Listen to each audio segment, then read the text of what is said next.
Nunca he sido supersticioso. Siempre he sido más de ciencia, lógica y sentido común. Pero lo que viví en Guanajuato no se puede explicar. Al menos, no sin aceptar que hay algo más allá de lo que vemos. Algo que nos observa, desde las sombras. Era un viaje de trabajo. 3 días en Guanajuato para cubrir un evento cultural. Mi empresa no me consiguió hospedaje, así que recurrí a un Airbnb y encontré una casa colonial preciosa, justo en el callejón del silencio. El nombre me llamó la atención, pero no le di importancia. La casa era enorme, antigua y decorada con muebles de madera oscura y espejos envejecidos. Tenía un aire casi melancólico, pero el precio era bueno y yo solo necesitaba un lugar para dormir. La anfitriona, una señora mayor llamada Doña Clara, me entregó las llaves sin mucho hablar. Me dijo una frase extraña al irse. Si oye que la casa llora, no salga del cuarto, solo escuche y no conteste. Pensé que era una broma de pueblo, pero su tono fue tan frío, tan serio. La primera noche fue tranquila, aunque no podía dormir bien. Tenía esa sensación incómoda, como si alguien estuviera viéndome desde algún rincón. Cada vez que miraba hacia los espejos del pasillo, me parecía ver algo moverse, un reflejo que no estaba en el mundo real. La segunda noche empezó el frío, y no era un frío normal. La temperatura bajó tanto en la casa que tuve que dormir con un suéter. Pero lo más raro fue lo siguiente. A eso de las 3:17 de la madrugada, escuché un llorar, un llanto suave, contenido, como de mujer. Provenía del pasillo, justo del lado donde estaba el espejo grande. Recordé las palabras de Doña Clara: no salgas, solamente escucha. Así que lo hice.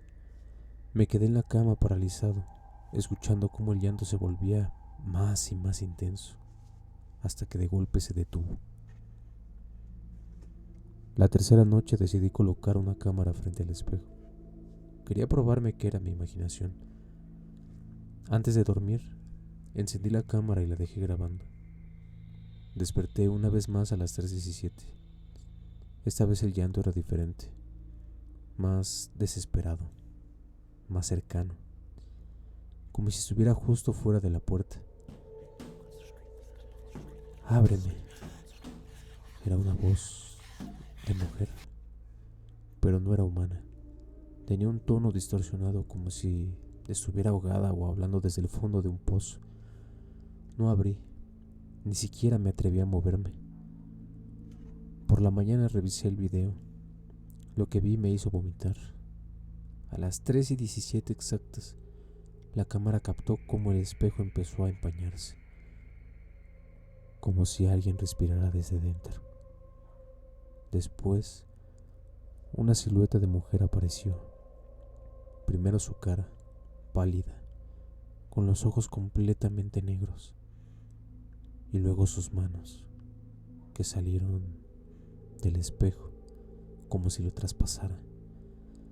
Se quedó ahí parada, mirando a la cámara, por más de 40 minutos, sin moverse ni un solo segundo. Y yo dormido sin saber que alguien estaba ahí, tan cerca. Esa misma noche hice mi maleta y salí corriendo. Toqué a la casa de la señora Clara para entregarle las llaves, pero no respondió. Una vecina me vio y me dijo: ¿vino usted solo a esa casa? Sí, le respondí. Hijo, esa casa está vacía desde hace ya 10 años. Doña Clara murió ahí, y desde entonces nadie ha podido quedarse más de 3 noches. Le mostré la reserva del Airbnb, el perfil, todo, pero cuando abrimos la aplicación ya no existía. El nombre de Doña Clara no estaba, ni el anuncio, como si nunca hubiera estado ahí. A veces pienso que tal vez fui víctima de un hackeo. Tal vez alguien se burló de mí. Pero cada noche, cuando cierro los ojos, veo esos ojos negros en el espejo y escucho esa voz susurrándome: ábreme. Desde entonces, rompí todos los espejos de mi casa y no he vuelto a usar Airbnb.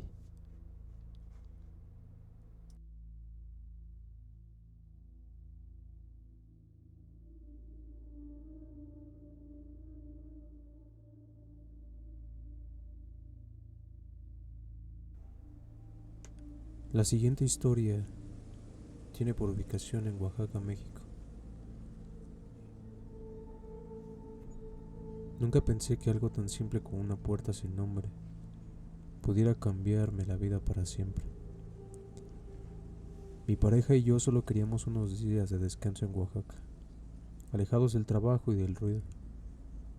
Lo que encontramos fue algo que simplemente no debería de existir.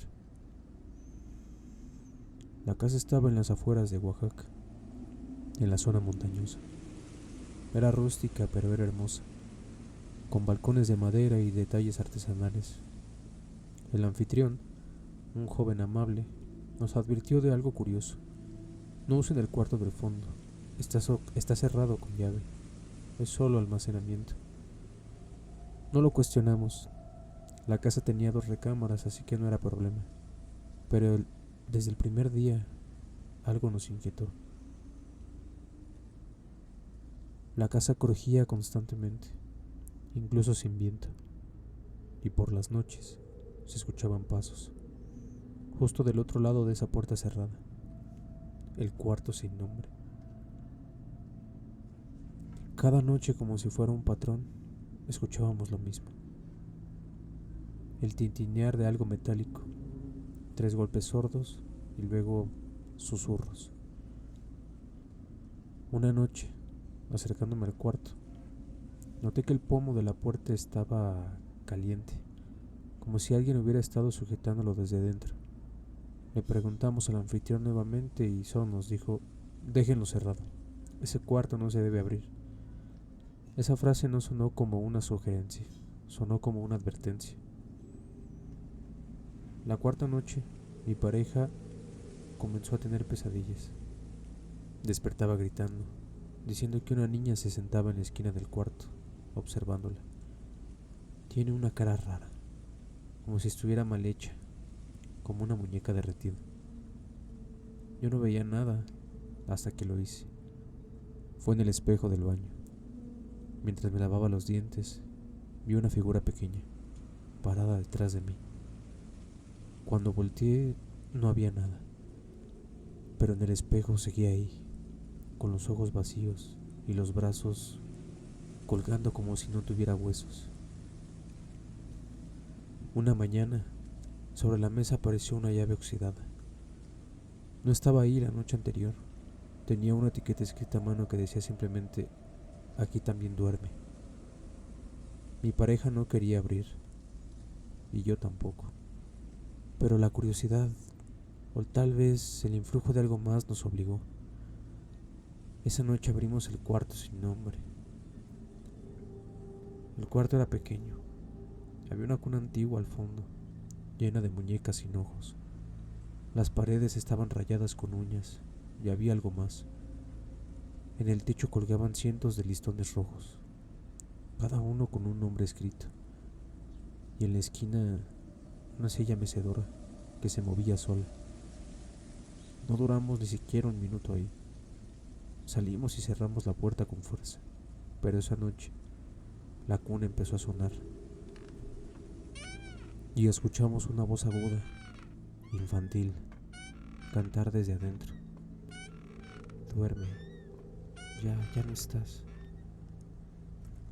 Mi pareja despertó gritando, con rasguños en los brazos y cuello. Parecían marcas de uñas diminutas. Yo intenté calmarla, pero algo nos tiró la lámpara de la mesa. Las ventanas se cerraron de golpe y la puerta del cuarto se abrió sola.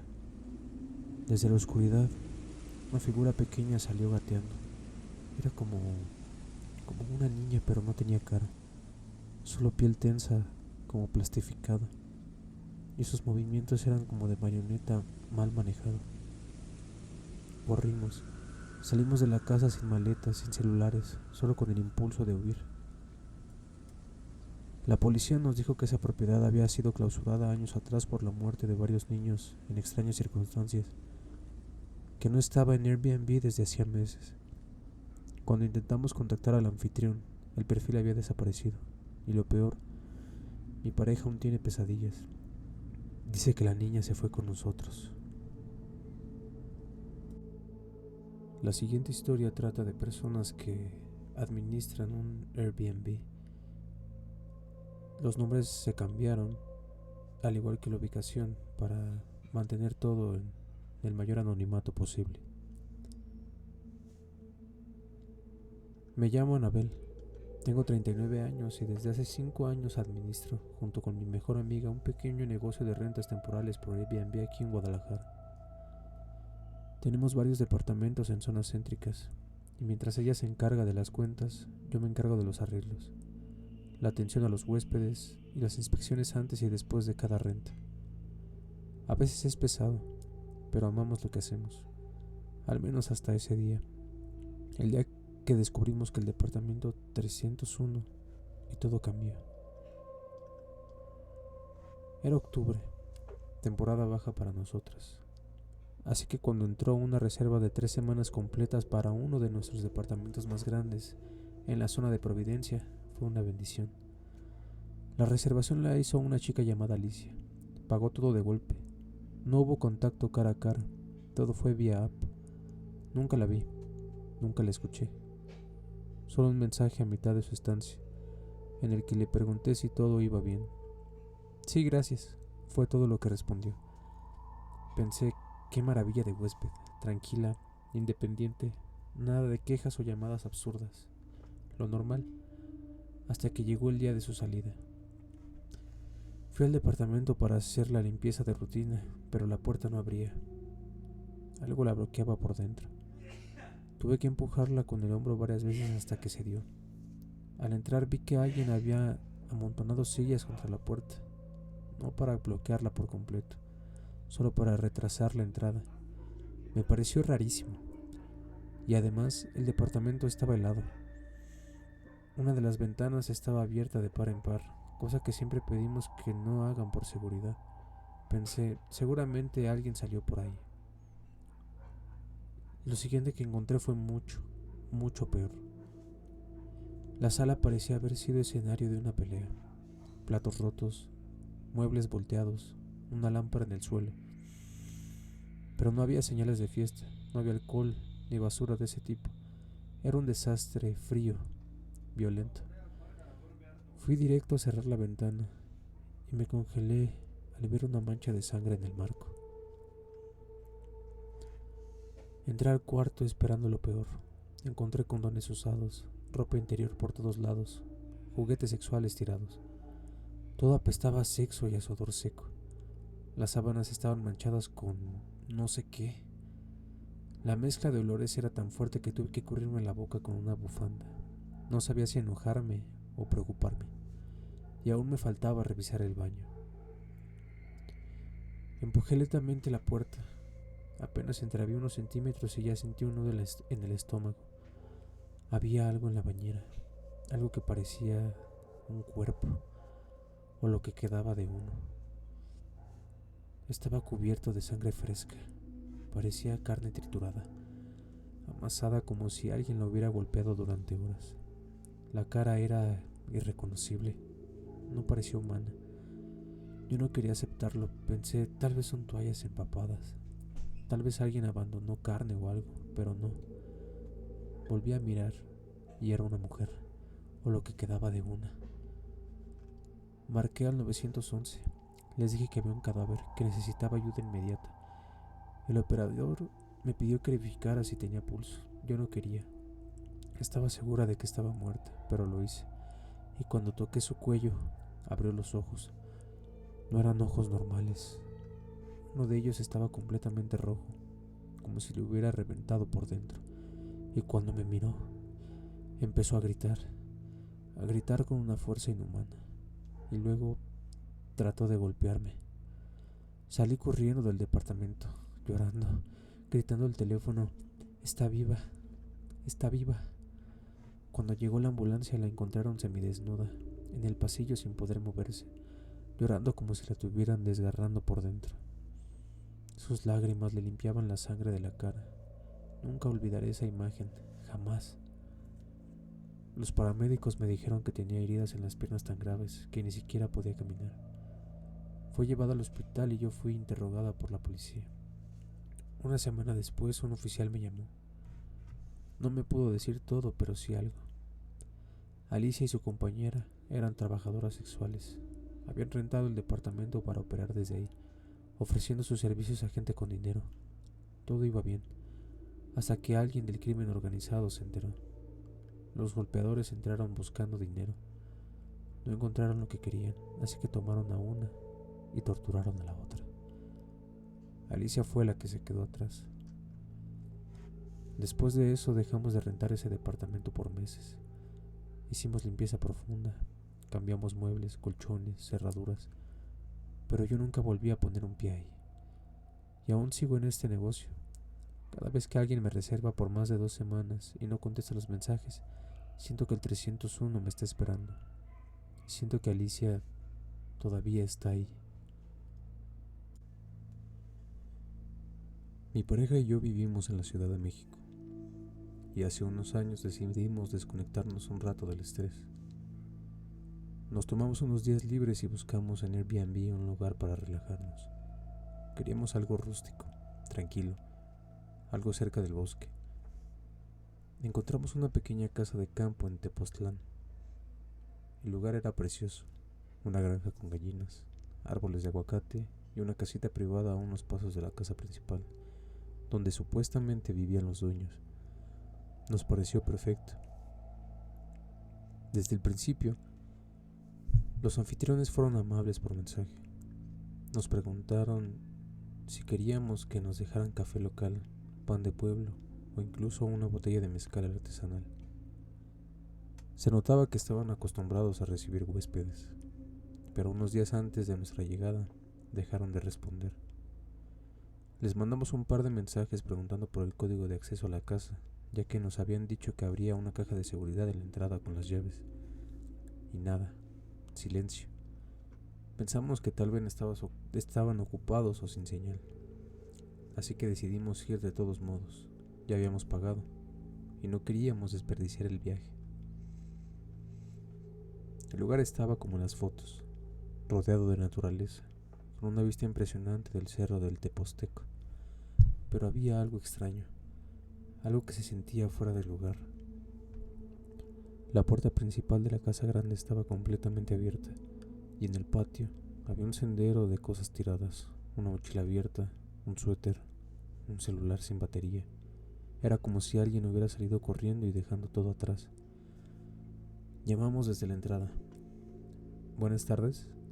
¿Hay alguien en casa? Silencio. Entramos un poco más, solo para asegurarnos de que todo estaba bien.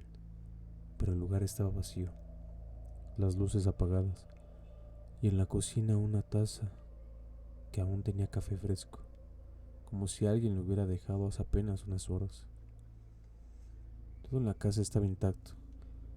No había señales de violencia ni desorden, pero algo se sentía raro. Mi pareja me dijo que le dolía el estómago desde que bajamos del auto, que sentía como si alguien la estuviera observando desde la montaña. Yo también empecé a sentirme incómodo. Había un silencio raro, como si ni los pájaros quisieran cantar. Decidimos no quedarnos, ni siquiera intentamos entrar a la casita de huéspedes.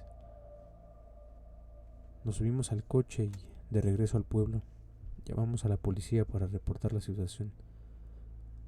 No sabíamos si la familia había sido asaltada o si había pasado algo más grave. Solo dijimos que algo no estaba bien. Esa misma tarde, pedimos el reembolso a través de Airbnb. No tardaron ni 24 horas en regresarnos el dinero. Lo más raro fue que nadie nos contactó, ni los dueños, ni Airbnb nos dieron explicación alguna. Era como si todos hubieran desaparecido. Desde ese día me he preguntado muchas veces qué pasó realmente en esa granja. ¿Se habrán ido por miedo? ¿Habrán sido víctimas de algo? Nunca supimos. Nunca recibimos un mensaje de vuelta. Y meses después, cuando busqué el anuncio del lugar de Airbnb, ya no existía. El lugar seguía intacto, pero nadie volvió a buscarla. Hace unos años, mi esposo y yo decidimos tomarnos un pequeño respiro sin salir de la ciudad. Ya saben, un staycation.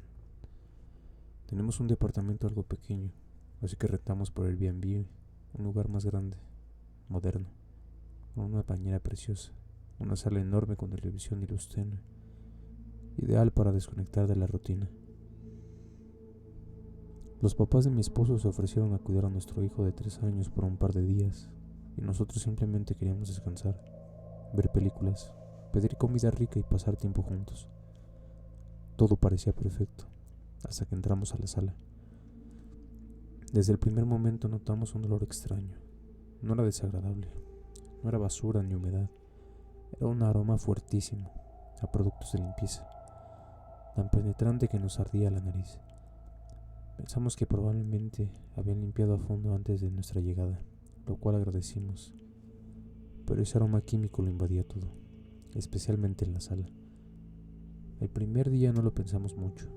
Fuimos a cenar, luego al cine, y cerramos la noche con un baño caliente y una copa de vino. Dormimos bien, pero al siguiente día la cosa cambió. Nos instalamos en la sala para ver una película, pero el olor, lejos de desaparecer, parecía intensificarse. Era como si el químico estuviera impregnado en las paredes, en los cojines, en la alfombra. Tratamos de abrir las ventanas, pero era invierno. El frío se colaba hasta en los huesos, así que terminamos haciendo lo que haría cualquier pareja con curiosidad y algo de incomodidad, una prueba de olfato. Nos acercamos a las cortinas, a los cojines, a las paredes, pero todo nos llevaba a lo mismo, la alfombra. Mi esposo se arrodilló e intentó levantarla, pero estaba pegada con cinta doble cara. Tuvimos que forcejear un poco y en el momento en que logramos levantarla, allí estaba, una mancha, oscura, grande, extendida sobre la madera como si hubiera estado allí durante semanas o meses. No era barro, no era humedad, sabíamos lo que era sangre, y no una gota. Era como si alguien hubiese colapsado ahí. La madera estaba casi negra. Entramos en pánico. Llamamos al anfitrión, pero en cuanto mencionamos la mancha colgó y no volvió a responder. Contactamos con Airbnb. Fueron amables, pero no tenían ni idea de lo que hablábamos. Buscamos la dirección exacta del departamento en Google. Solo bastó para escribir el número del edificio y la palabra asesinato para que los resultados aparecieran. Un hombre había asesinado brutalmente a su novia, y justo en ese departamento, en la misma sala, apenas unos meses antes. Nos sentimos enfermos, no por fantasmas ni por cosas paranormales, sino por el hecho de que alguien había intentado encubrir una escena de horror con aromatizante industrial y una alfombra. Tomamos fotos, documentamos todo. Enviamos los enlaces de los artículos y las imágenes a Airbnb. Nos reembolsaron el dinero y nos aseguraron que el anuncio sería retirado, que el anfitrión había violado las políticas por no informar de un hecho violento en la propiedad. Sentimos alivio por unas semanas. Un mes después, planeábamos otra escapada y decidimos buscar nuevos lugares. Y allí estaba, el mismo anuncio, mismas fotos, misma dirección. Nos quedamos helados. Escribimos nuevamente a Airbnb. Esta vez fueron fríos. Dijeron que la mancha ya había sido limpiada profesionalmente y que el lugar cumplía con sus estándares de calidad. No nos importaba si la limpieza era impecable. Sabíamos lo que había ocurrido ahí, y eso no se borra con una aspiradora. Desde entonces seguimos usando Airbnb, pero con desconfianza. Ya no vemos lugares como antes. Nos preguntamos qué pasó ahí, qué se vivió, qué quedó impregnado. Y aunque no creo en fantasmas, sí creo que hay espacios que guardan memoria. Y esa sala, ese apartamento, tiene un silencio que no era normal, como si el aire aún supiera lo que había ocurrido. Hace unos años, un amigo y yo alquilamos un Airbnb en Berlín para pasar el fin de semana. Era un ático remodelado, sencillo pero funcional, con 2 camas, una pequeña cocina y lo básico para estar cómodos. La primera noche transcurrió sin mayores sobresaltos. Salimos a cenar, regresamos tarde, vimos algo en la laptop y nos fuimos a dormir. Hasta que alrededor de las 4 de la mañana escuché pasos lentos, cautelosos, subiendo la misma escalera que llevaba directamente a la puerta del ático. Lo siguiente que recuerdo es la puerta abriéndose, despacito, como si alguien del otro lado intentara entrar sin hacer ruido.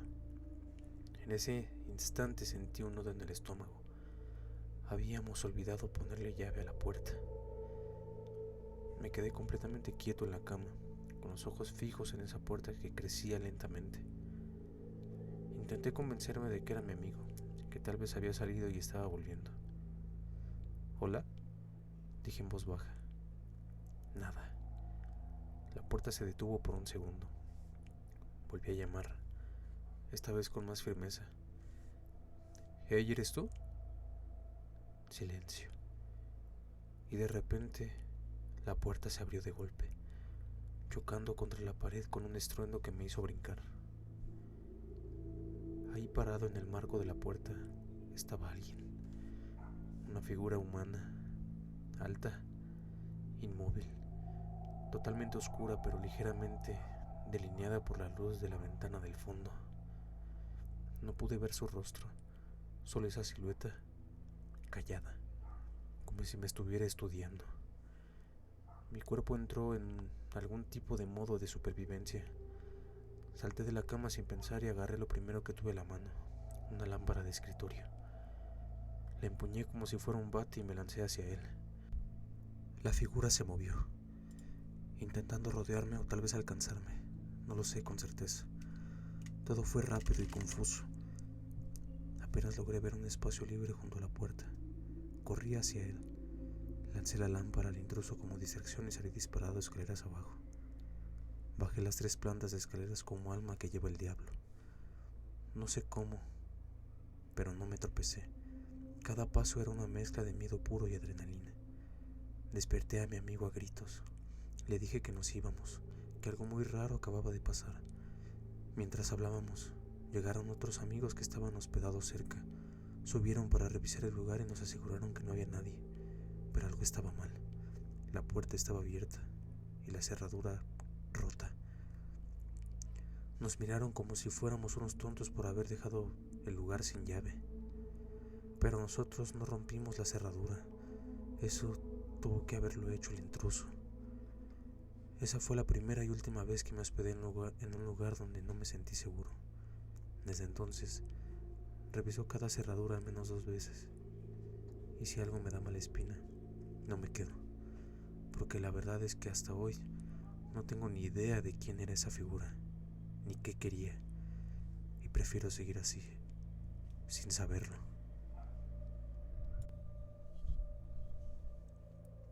Viajar siempre ha sido mi forma de escapar. Reservar un Airbnb se había convertido casi en un ritual para mí. Elegir el lugar ideal, revisar fotos, leer reseñas, imaginarme los días de descanso. La última vez que lo hice, encontré lo que parecía ser la casa perfecta. Una introducción a una casa moderna en las afueras de un pequeño pueblo, rodeado de árboles, con ventanales enormes que dejaban entrar la luz del bosque. La reservé sin pensarlo mucho. No tenía idea del infierno que estaba por vivir ahí. Llegué justo cuando el sol comenzaba a caer. La casa era tan hermosa como en las fotos. Diseño minimalista, muebles blancos y grises, una terraza preciosa con vista a un bosque denso y silencioso. Por dentro, todo estaba impecable. Electrodomésticos modernos, un baño amplio y limpio, cama cómoda. Todo parecía demasiado perfecto. El anfitrión, un hombre llamado Arturo, no estaba presente, pero me había dejado instrucciones detalladas en la app, códigos de acceso, claves del Wi-Fi y una nota que decía: la seguridad de nuestros huéspedes es una prioridad. Las cámaras están activas, pero solo en áreas comunes exteriores. Me pareció lógico. Había una cámara en la entrada principal, otra en la terraza y una más en el patio trasero. Estaban bien ubicadas, sin invadir la privacidad interior, o eso creí. Esa primera noche fue tranquila. Me serví un café y me acomodé en el sofá. No había buena señal en la televisión, así que salí un rato a caminar por el patio. Pero al salir, noté algo raro. La cámara del patio trasero no giraba, pero sentía que me seguía con la mirada. Era una sensación tonta, pensé, solo paranoia. Me fui a dormir con esa incomodidad flotando en el ambiente, pero todo cambiaría la mañana siguiente. Al despertar, encendí la laptop para trabajar un rato. Al revisar las redes Wi-Fi disponibles noté una llamada. Cámaras del Airbnb. Estaba protegida con contraseña. Me pareció extraño, pero lo dejé pasar. Decidí ver unas series descargadas y fue entonces cuando encontré algo. Un archivo en la carpeta de descargas que no recordaba haber bajado. El nombre era terraza.mp4. Lo abrí. Era un video de la terraza, grabado claramente desde una de las cámaras de seguridad. Primero no vi nada raro, la luz del sol, las ramas moviéndose con el viento, hasta que vi a alguien aparecer en el encuadre. Era yo, caminando por la terraza, la noche anterior. El video desapareció de la carpeta apenas lo cerré. Me quedé congelado. Lo imaginé. Un error del Wi-Fi. ¿Alguien más estaba accediendo a mi computadora? Decidí salir al pueblo un rato para despejarme, pero no podía quitarme de la cabeza esa grabación. Ya de regreso, mientras andaba en la cocina, mi celular vibró. Una notificación de la app de Airbnb. Movimiento detectado en la terraza. Me acerqué a la ventana. No había nadie. Solo el bosque oscuro y el sonido de los grillos. Abrí la puerta con cautela, apuntando con la linterna del celular. Todo parecía normal, pero al mirar la cámara, la luz roja estaba parpadeando rápidamente. Entré y me dirigí a la laptop. En las instrucciones de Arturo había una app de seguridad para ver el feed en vivo. La abrí. La terraza parecía vacía. Estaba a punto de cerrar la ventana cuando algo cruzó lentamente por la pantalla. Una figura, alta, oscura, sin rostro visible. Caminaba despacio hacia la esquina más lejana de la terraza. Intenté pausar el video. El feed se congeló y luego se apagó. Reinicié la app, pero las cámaras ya no mostraban nada. Esa noche comenzaron los ruidos. Golpes suaves en las ventanas, como si algo raspase el vidrio desde afuera. Fui habitación por habitación. Todo estaba cerrado. Entonces, otra vibración. Ahora no era un archivo. Era una transmisión en vivo desde la cámara de la entrada principal.